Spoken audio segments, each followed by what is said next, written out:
여러분 반갑습니다. 김지영 목사입니다. 이 4월에는 로마서 중심으로 학원 복음화가 구성되어 있죠. 성경 전체가 반지라고 하면 로마서는 그 중에서 보석 부분이라고 합니다. 그만큼 이 로마서에는 예수가 그리스도라는 이 완전 복음, 원색 복음이 아주 잘 나타나 있죠. 여러분 어떠시던가요? 어린이들에게 이 로마서를 증거하면서 이 말씀을 증거하는 여러분이 벌써 이 복음의 힘, 복음의 생명력이 내게 회복되는 걸 느끼지 않으셨나요?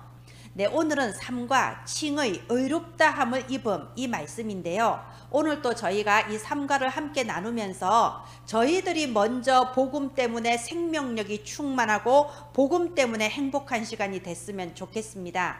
그러면 여러분에게 이 그리스도 언약을 전달받는 우리 어린 렘넌트들도 이 복음이 그 마음에 살아 넘치는 생명력으로 각인되게 될 줄 믿습니다. 기도합니다. 하나님 아버지 은혜를 감사합니다. 지금 이 시간 시공간을 초월한 보호자의 축복으로 역사하여 주시옵소서. 237 모든 현장에 복음의 빛이 비추어서 우리 후대들에게 정확한 언약을 전달할 언약 가진 그루터기, 생명 가진 그루터기들이 일어나게 하여 주시옵소서. 은혜를 감사합니다. 살아계신 주 예수님 이름으로 기도합니다. 아멘. 아까 말씀드린 대로 이번 3과는 칭의 의롭다함을 입음입니다. 이 칭의는 신학적인 용어죠. 어떻게 우리 아이들에게 설명할 수 있을까요? 저는 아주 오래전에 몇 년 전에 미국 드라마에서 본 게 하나 기억이 나요. 어느 새벽녘 깊은 그 캄캄한 새벽녘에 교통사고가 났습니다.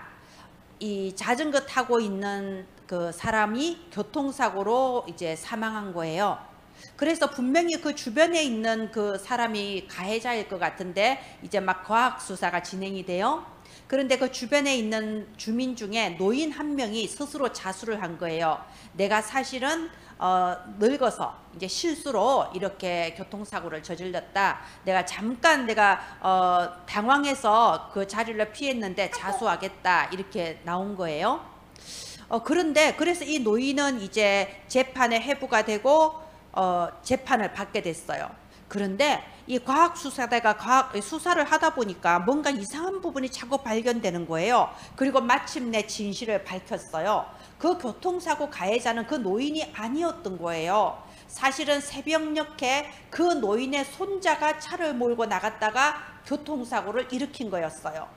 그런데 노인은 그 새벽녘에 돌아온 그 손자의 얼굴 표정과 차 상태를 보고 이걸 짐작을 한 거죠. 그리고 손자 대신에 본인이 자수를 하고 본인이 재판을 받고 벌을 받은 겁니다.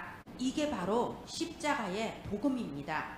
여러분, 우리 인간은 이 땅에 태어날 때부터 이미 원죄를 가지고 이 땅에 태어나서 그 속에서 나오는 자범죄를 지으면서 저 예정되어져 있는 멸망, 지옥을 향하여 달려가는 것이 인간의 운명입니다. 그런데 하나님이 우리를 사랑하셔서 아무 죄 없으신 예수 그리스도께서 이 땅에 오사 십자가에 대신하여 죽어주신 겁니다. 이 대속의 죽음으로 우리의 모든 죄 문제를 깨끗하게 끝내주신 거예요. 그리고 3일 만에 부활하셔서 우리의 구원을 확정해 주셨어요. 이게 십자가의 복음입니다. 칭의가 무슨 뜻인가요? 절대로 의로울 수가 없는 죄인인 우리의 죄를 없다고 해주시는 게 바로 칭의예요. 여기 로마서 4장 7절에 보면요, 불법이 사함을 받고 죄가 가려짐을 받는 사람들은 복이 있고, 말하자면 죄가 없는 게 아니에요. 원죄, 자범죄, 죄의 짐을 지고 있습니다. 절대로 의로울 수가 없는 죄인이에요. 그런데 아까 그 할아버지가 손자의 죄를 대신해서 자기가 벌을 받은 것처럼 예수님께서 우리의 죄를 대속해 주신 거예요. 죄를 가려 주신 겁니다. 여러분, 겨울에 눈이 펑펑 오면요, 모든 쓰레기나 더러운 거 흰 눈으로 다 덮어버리죠. 그것처럼 우리의 이 죄를 가려 주신 겁니다. 그리고 로마서 4장 8절에 주께서 그 죄를 인정하지 아니하실 사람은 복이 있도다. 죄가 있는데, 죄인인데 죄를 인정하지 않는 거예요. 너는 의롭다, 너는 의인이다 라고 판사가 땅땅땅 판결을 내려버리는 겁니다. 그게 바로 칭의라는 거예요. 이 로마서는 정말 이 복음이 이렇게 정확하게 나와 있습니다. 네, 우리 1대지 보도록 하겠습니다. 로마서 3장 10절, 23절, 24절. 저는 이렇게 초신자 때 한 30년 정도 전에 전도하러 다니면서 충격받았던 일이 있어요. 전도를 하러 다니다 보면 불신자만 만나는 게 아니고 교인들도 만나잖아요. 근데 교회를 다니는 교인인데 원죄에 대해서 잘 모르는 사람들이 대부분이었어요. 예수님이 우리의 죄를 사해줬다 여기까지는 아는데 그 죄라는 게 내가 지은 죄, 그런 자범죄에서 그치더라고요. 여러분, 원죄라는 개념을 모르면은 예수 그리스도 십자가의 복음이 성립이 될 수가 없습니다. 무엇 때문에 죄를 짓는데요? 원래부터 원죄를 가지고 이 땅에 출생했기 때문에 거기서 죄성이 나와서 말하는 것이 죄고 생각하는 것이 죄고 행동하는 것이 죄고 자꾸 악한 죄가 나오는 거예요. 원죄를 가진 죄인이기 때문에 자범죄를 짓게 되는 겁니다. 그래서 모든 사람이 죄를 범하였음에 이게 바로 이 원죄의 짐을 말하는 거죠. 원죄를 모르면요, 결국 죄와 사망의 법으로 다른 사람을 비판하고 정죄할 수밖에 없어요. 모든 종교가 다 그렇잖아요. 죄와 사망의 법. 너한테 지금 문제가 있고 네가 지금 힘든 것은 네가 이런 죄를 지었기 때문이야. 네가 이런 부분에 고쳐야 돼. 이게 죄와 사망의 법이고 이게 율법이고 종교라는 겁니다. 거기서는 그 누구도 살아남을 수가 없어요. 그런데 보세요. 우리가 이 전도 현장에서 보면요, 자기가 원하지 않는 대로 사는 삶이 대부분이잖아요. 원하지 않는데 중독이 되고, 원하지 않는데 정신문제가 오고, 원하지 않는데 질병이 찾아와요. 원하지 않는데 실패가 찾아와요. 왜 그럴까요? 아무도 그런 인생을 살고 싶지 않아요. 누구나 행복하게 살고 싶어요. 그런데 왜 모든 사람이 행복할 수 없을까요? 모든 사람이 이 원죄와 자범죄라는 이 죄인으로서 사탄의 종, 지옥 배경 아래서 살고 있기 때문입니다. 이것은 인간의 힘으로 해결할 수가 없습니다. 그래서 로마서 3장 20절에 율법의 행위로는 그의 앞에 의롭다 하심을 얻을 육체가 없다고 했습니다. 그 누구도 율법의 행위로는 의로울 수가 없는데 죄와 사망의 법을 가지고 자꾸 의로움을 강요하면서 사람을 죄인으로 만들어가는 거, 그게 율법이라는 거예요.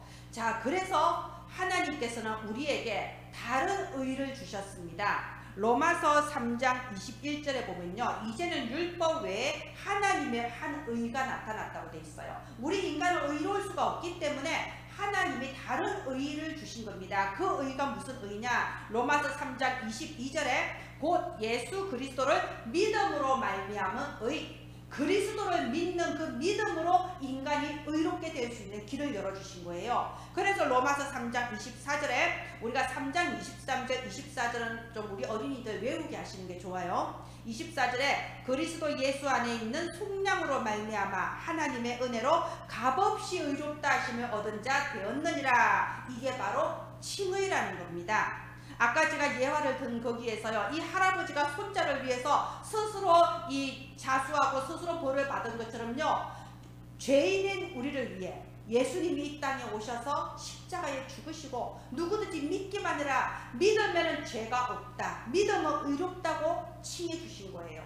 그래서 이 복음이 성립이 될 수 있는 겁니다.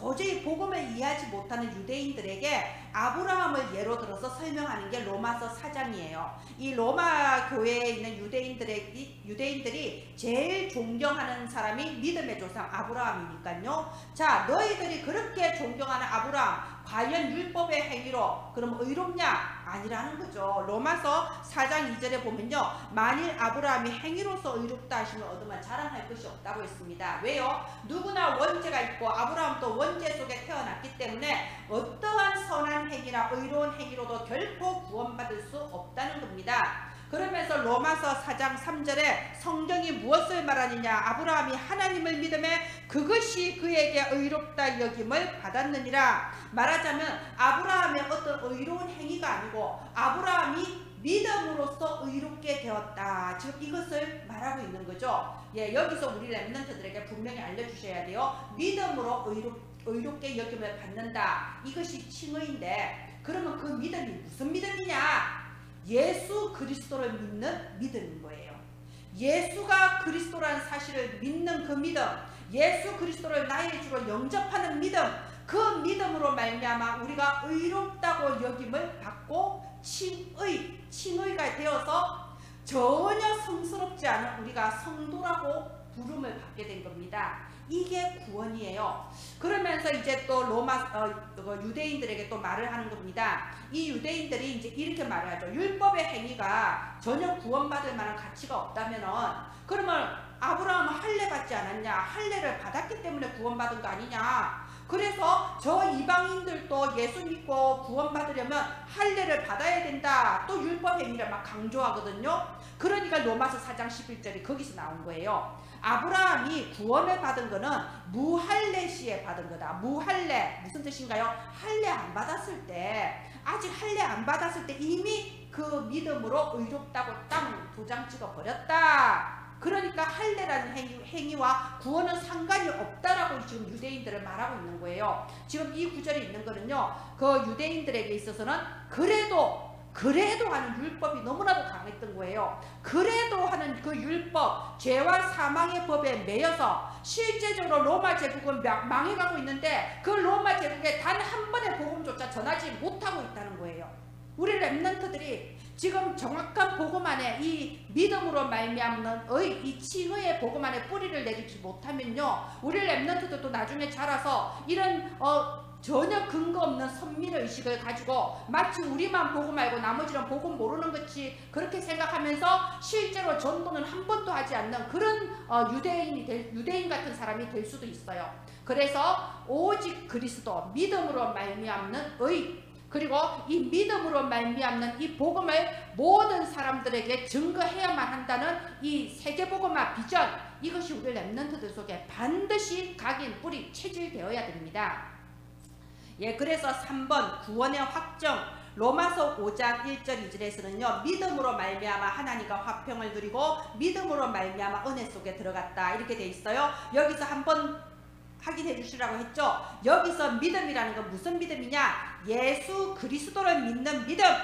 그리스도를 믿는 믿음으로 말미암아 하나님과 원수되었던 우리가 하나님과 화평하게 된 겁니다. 우리가 그 놀라운 복음의 은혜 속으로 들어갈 수 있게 된 거죠. 로마서 5장 5절 6절에는요, 기약대로 죽으셨다. 우리가 아직 연약할 때에 이 경건하지 않은 죄인인 우리를 위해서 그리스도께서 기약대로 죽으셨다, 이렇게 되어 있습니다. 기약이 뭐죠? 이미 언약하신 대로 구약에 계속해서 여자의 후손, 이 가죽옷, 방주, 계속해서 구약에 이 처녀가 잉태하여 아들을 낳을 것이요 하면서 계속 약속을 주셨잖아요. 그 언약의 약속대로 전혀 구원받을 가치가 없는 우리를 위해 십자가에 죽어주셨다. 그래서 로마서 5장 8절, 여러분 로마서 5장 8절, 로마서 8장 2절 같은 핵심 구절은요, 우리 어린이들에게 반드시 암송하게 해야 됩니다. 우리 어린 시절에는요, 일단 암송이 돼야 돼요. 왜냐하면 일단 각인이 되는 시기거든요. 이해하기 이전에 먼저 각인이 되고, 어느 날 시간표가 되면 그 바울이 다메섹에서 예수님 만난 것처럼 그 시간표에 이 모든 복음이 뿌리 내리고 체질되거든요. 그래서 일단 어린이 때는요, 암송하게 해줘야 돼요. 로마서 5장 8절, 우리가 아직 죄인 되었을 때에, 이 말이 뭔가요? 절대 구원받을 수 없는 우리에게, 아직도 원죄와 자범죄 속에 지옥을 향하여 살아가고 있는 우리에게 전혀 우리와 의논하지 않으시고 우리를 위하여 십자가에 죽어주신 거예요. 하나님의 사랑을 확실하게 증거해 주신 거죠. 아니, 정말 존경을 받을 만한 의인을 위하여 죽는 것도 어려운데 이 죄인인 우리를 위하여 십자가에 죽어주심으로써 우리에게 대한 이 사랑을 확정해 주신 겁니다. 그래서 사대지 성화, 여러분 성화는 뭔가요? 이제 우리가 변화되어 나가는 거예요. 처음에 구원받을 때는 전혀 의롭지 않고 전혀 성스럽지도 않은데 우리가 조금씩 이제 성화되어 나가면서 하나님의 성품을 닮은 자로 변화되어 가는 겁니다. 그게 성화예요. 성화의 완성은 천국 보좌 앞에 딱 섰을 때, 그때 완성이 되는 겁니다. 자, 로마서 8장 2절 암송시키라고 했죠. 죄와 사망의 법에서 생명의 성령의 법으로 해방하였습니다. 저와 여러분은 해방받았습니다. 우리 어린이들 해방받았습니다. 예수 그리스도를 믿음으로 말미암아 칭의를 얻었고 구원을 받았습니다. 하나님의 자녀가 됐어요. 그러면 이제는 그 다음의 생은 어떻게 살 것이냐? 구원받은 이후의 삶은 어떠해야 하느냐? 그래서 로마서 8장 5절과 8장 7절이 나온 겁니다. 로마서 8장 5절에는요. 영을 따르는 자는 영의 일을 생각하고 육신을 따르는 자는 육신의 일을 생각하죠. 로마서 8장 7절에는 육신을 따르는 자는 결국은 하나님의 원수라고 했습니다. 도대체 육신을 따른다, 영을 따른다, 이게 무슨 뜻일까요? 영을 따르는 자라는 것은요, 이제는 구원받은 내가 어떻게 살아야 될 것인가? 성령 인도를 받는 거예요. 성령 인도 받아서 나아가면요, 분명한 결론이 나옵니다. CVDIP, 나의 남은 생은 세계복음화 237 나라를 위하여. 여기에 대한 결론이 나오게 되어 있어요. 우리가 이 구원받은 하나님 자녀인 우리가 꾸준히 예배드리고 말씀 묵상하고 이렇게 기도하면서 훈련받다 보면요, 자연스럽게 CVDIP 전도자의 인생이 따라옵니다. 그러나 육신을 따르는 자, 육신에 있는 자는요, 점점 죄와 사망의 법으로 따라가게 됩니다. 죄와 사망의 법, 이미 해방받은 이 율법과 종교를 가지고 다른 사람을 비판하고 정죄하고 전도운동을 방해하면서 하나님의 원수의 삶을 살게 된다는 거죠. 이제 구원받은 저와 여러분, 우리의 렘넌트들은 이제 하나님께서 내게 주신 그 천명, 소명, 사명을 따라서 237 나라의 복음의 망대를 세우는 그런 전도자로 세워지기를 바랍니다. 내 말씀의 결론, 기도의 리듬을 찾아요. 즉 4월의 결론이 이렇죠. 그런데 우리 렘넌트들에게 이 기도에 대해서 좀 실제적으로 할 수 있게 도와야 됩니다. 지금 서론도 기도, 결론도 기도인데요. 기도라는 것은 우선 첫 번째로 결단과 실천이 필요합니다. 기도를 편안하게 누리려고만 하면요, 기도 자체를 아예 못하는 경우가 있어요. 또는 기도를 지속을 못합니다. 왜냐하면 우리의 체질 자체가 창세기 3장, 6장, 11장을 향하여 달려가는 체질이기 때문에 놀고 싶고 쉬고 싶고 세상의 것을 향해 달려가게 돼 있어요. 그래서 처음에는 결단하고 실천이 필요해요. 우리 아이들과 함께 포럼하면서 매일 몇 시에 기도 수첩을 할까? 너는 정시기도 언제 하는 게 편하니? 그리고 정시기도 할 때는 주로 어떤 제목으로 하니? 조금씩 점검을 이렇게 해주면서요, 우리 아이들이 실제로 기도를 할 수 있도록 도와줘야 됩니다. 그래서 결단과 실천을 통해서 매일 기도를 지속하다 보면 어느 순간에 편안한 기도의 리듬이 내 것이 딱 되어 있어요. 기도를 안 하면 좀 뭔가 이상하다 이럴 정도로 이 기도가 나에게 삶의 루틴이 딱 되는 거죠. 그게 기도의 리듬을 찾아요입니다. 우리 렘넌트들이 중간에 정시기도 한번 빼먹었다고 해서 낙심하고 안 하고 그게 아니고요. 다시 한번 도전하고 다시 한번 결단하고 오늘 또 실천하고 이러면서 기도의 리듬을 찾을 수 있도록 도와주시기를 바랍니다. 네, 이 학원복음화를 통해서 우리 렘넌트들에게 정확한 언약이 증거되고 정말 우리 렘넌트들이 그리스도의 복음으로 각인뿌리 체질이 되어서 237 나라의 모든 교회 신앙 색깔을 바꾸는 렘넌트 서밋이 되기를 예수님의 이름으로 축원드립니다. 기도합니다. 하나님, 우리 어린이들을 기르는 귀중한 교사님과 부모들에게 성령의 충만함을 부어 주시옵소서. 부모님과 교사들이 먼저 복음의 기쁨으로 충만하여 이 기쁨을 전달하는 증인이 되게 하소서. 살아계신 예수님 이름으로 기도합니다. 아멘.